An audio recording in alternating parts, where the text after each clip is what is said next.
This chapter covers the following topics: ladder diagram programming, function block diagram programming, and statement list programming. Completion of this chapter will help you develop a basic understanding of these PLC programming languages. Ladder diagram programming, LAD, also called ladder logic, is a graphical programming language derived from the diagrams used for electromechanical control circuits and expanded to include more advanced capabilities. The accompanying graphic shows two completed LAD networks and one network yet to be programmed. The networks are numbered beginning with the top network, network 1. Because networks resemble rungs of a ladder, a network is sometimes referred to as a rung. As the CPU executes the user program, it scans each network from left to right, beginning with the instructions closest to the power rail, which is the vertical line shown on the left in each network. One of the ways that PLCs use binary bits is to represent the on or off condition of inputs and outputs. Within an S7 PLC CPU, there is a portion of memory referred to as the process image. The process image has a bit assigned to every possible input and output, even if those inputs and outputs are not connected to devices. For example, input 2.4, I2.4, is associated with input bit 4 of input byte 2 in the process image. Input I and output Q bits in the process image, along with a type of memory called bit memory M, are collectively called global memory because these memory areas are available to all code blocks. Instructions like the ones shown in the accompanying graphic that perform logical operations using single-bit memory locations are referred to as bit logic instructions. Because the LAD programming language includes many instructions, Step 7 groups instructions into categories. As the accompanying graphic shows, there are a number of basic and extended instruction categories. This lesson provides examples of some of the instructions in the bit logic category. Even though a network in a LAD program is an arrangement of computer instructions, each network is said to control power flow from the power rail.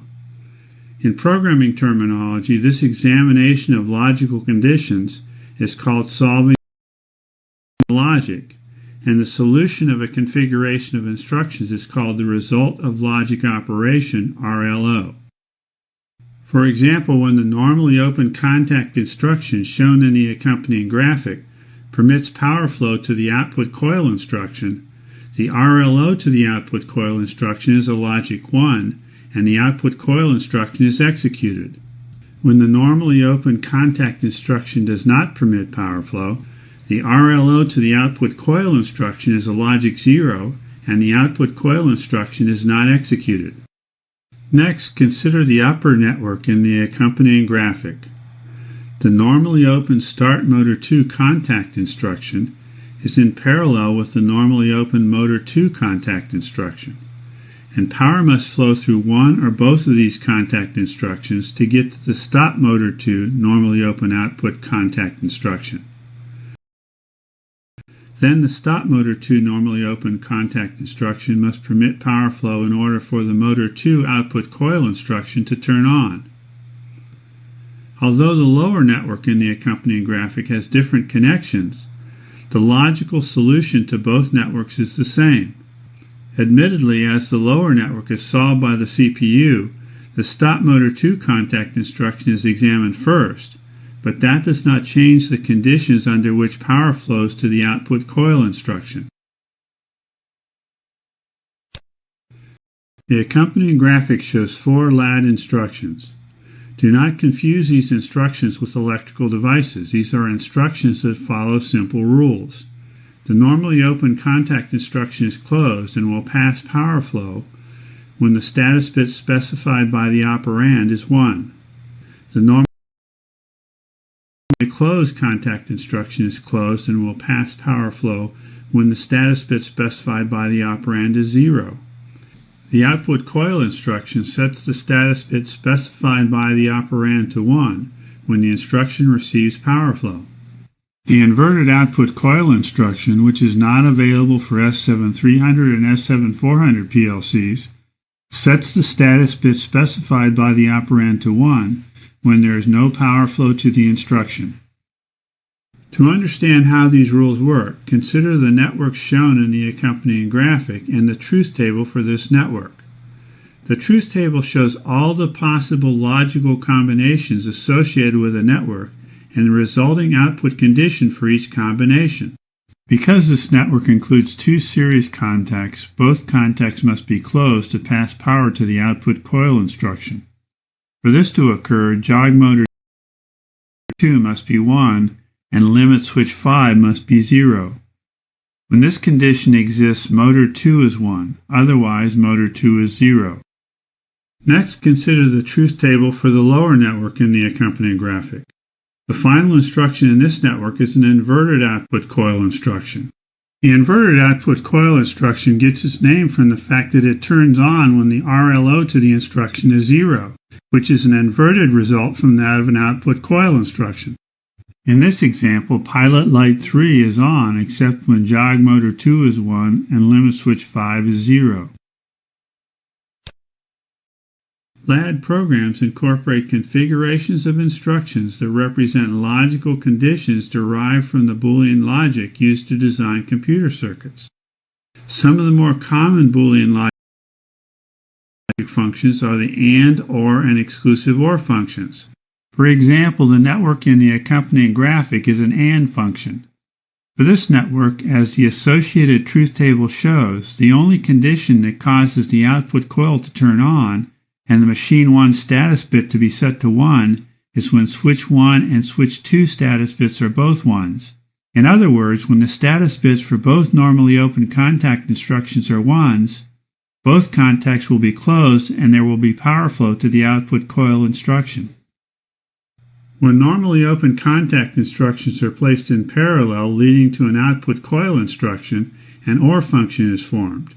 For this network, as the associated truth table shows, if the status bits for either or both of the normally open contact instructions are 1s, the machine 1 status bit is set to 1. The exclusive OR function is formed using normally open and normally closed contact instructions leading to an output coil instruction. As the truth table for this function shows, machine 1 is 1 if either switch 1 or switch 2 is 1, but not if both are 1s.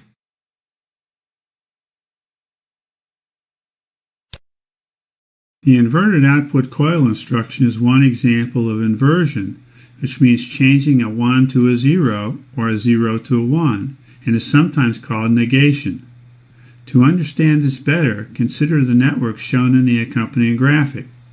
The AND and OR functions previously described are shown along with similar logic that uses an inverted output coil instruction. This results in logical operations that are sometimes referred to as Nand and NOR functions. Notice that the truth tables for these functions show the resulting states for machine 1 to be inverted in comparison to the truth tables for the AND and OR functions. The NOT contact instruction shown in the accompanying graphic is another example of a logic inverter.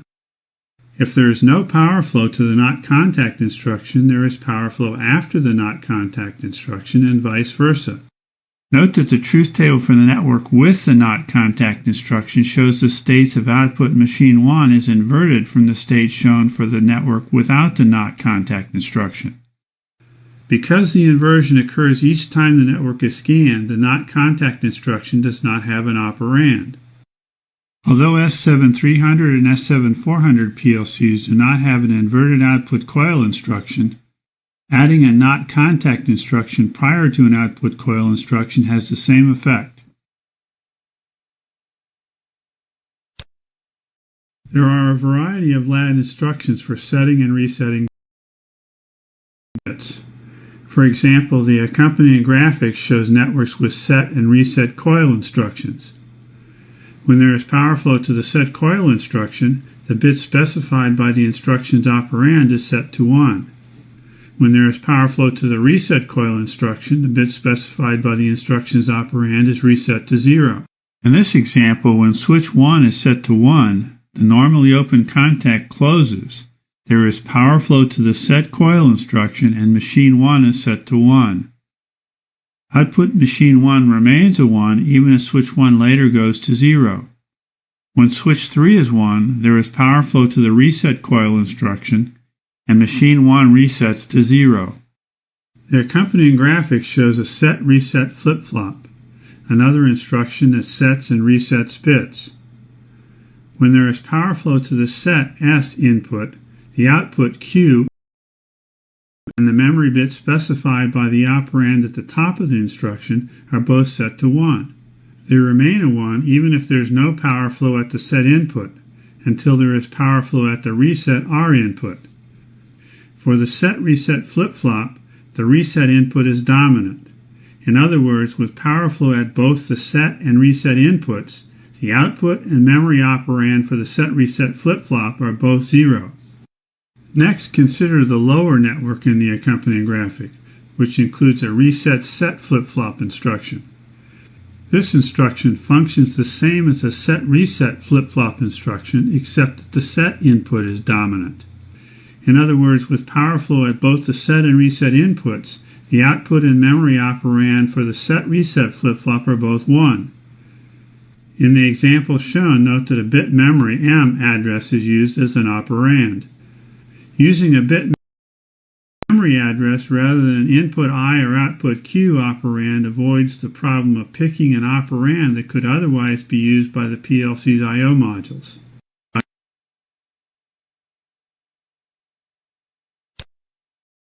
The instructions shown in this lesson are only a few of the many types of instructions that can be included in a Siemens PLC LAD program. A LAD program can include a variety of basic and extended instructions.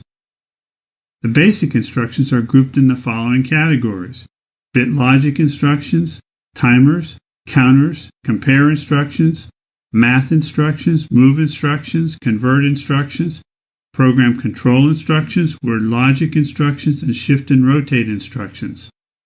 The extended instructions are grouped in the following categories: clock and calendar, string and character, program control, communications, interrupt, PID, motion control, and pulse. In combination, the basic and extended instructions provide an extensive set of instructions that allow Siemens PLCs to perform the full range of automation tasks.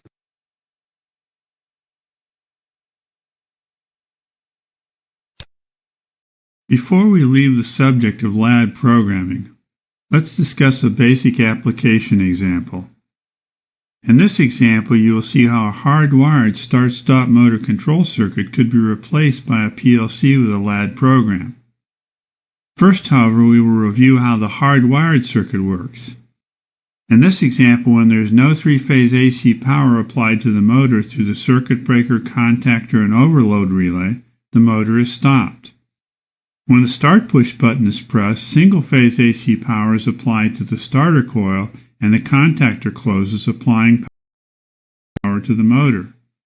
Because the contactor's auxiliary contact closed, when the contactor's main contacts close, power continues to flow to the starter coil even when the start push button is released and the motor continues to run. The motor stops when the stop push button is pressed, removing power from the starter coil, or if an overload occurs, causing the overload relay contacts to open. When this hardwired application is converted to a PLC-controlled application, the components in the power circuit will remain wired as shown. However, the components in the control circuit will be wired to PLC signal modules instead of directly connected to each other. More specifically, the push buttons and normally closed overload relay contact will be wired to an input signal module, and the starter coil will be wired to an output signal module. The motor starter auxiliary contact holding circuit is not needed. Now consider how the same motor start-stop application could be controlled by a PLC using one LAD network. In the accompanying graphic, note that the start and stop push buttons and normally closed overload relay contact are wired to consecutive inputs on an input signal module, which is addressed to control input starting with I1.0. The start push button, which is normally open, controls I1.0, causing the start 1 I1.0 process image status bit to be a 0. The stop push button, which is normally closed, controls I1.1, causing the stop 1 I1.1 process image status bit to be a 1. The overload relay contact, which is normally closed, controls I1.2, causing the OL1 I1.2 process image status bit to be a 1. Referring to the LAD network in the CPU program, note that with these process image status bit conditions, the start 1 normally open contact is open, and the stop 1 and OL1 normally open contacts are closed. The motor 1 normally open contact, which is controlled by the motor 1 status bit, is also open, so there is no path for power flow to the motor 1 coil instruction. Because the motor starter coil is wired to output Q3.0 on an output signal module, which is controlled by the motor 1 process image status bit, the motor starter coil is de-energized and the motor is stopped. Next, in the accompanying graphic, note what happens when the start push button is pressed. This sets the start 1 process image status bit to 1, providing a path for power flow to the output coil instruction and setting the motor 1 process image status bit to 1. On the very next scan of the PLC, the motor 1 normally open contact closes. This performs the same function as the holding circuit in the hardwired control application. When the motor 1 status bit was set to 1, the output signal module energized the motor starter coil and the motor started. Finally, in the accompanying graphic, note what happens when the start push button was released. Because the motor 1 normally open contact remains closed, there is still a path for power flow to the output coil instruction, and the motor continues to run. To complete our PLC application, consider how simple it is to add functionality. In this example, we use a normally closed limit switch connected to an access gate to turn off the motor when the access gate is open. We also have indicator lights mounted remote from the motor to indicate whether the motor is stopped or running. Note in the accompanying graphic that we can implement this functionality by wiring a normally closed limit switch to the input signal module and the run and stop indicator lights to the output signal module. We also need to edit the CPU program to include a normally open contact controlled by the limit switch and 2 additional LAD networks. The second network has a normally open contact controlled by the motor 1 process image status bit.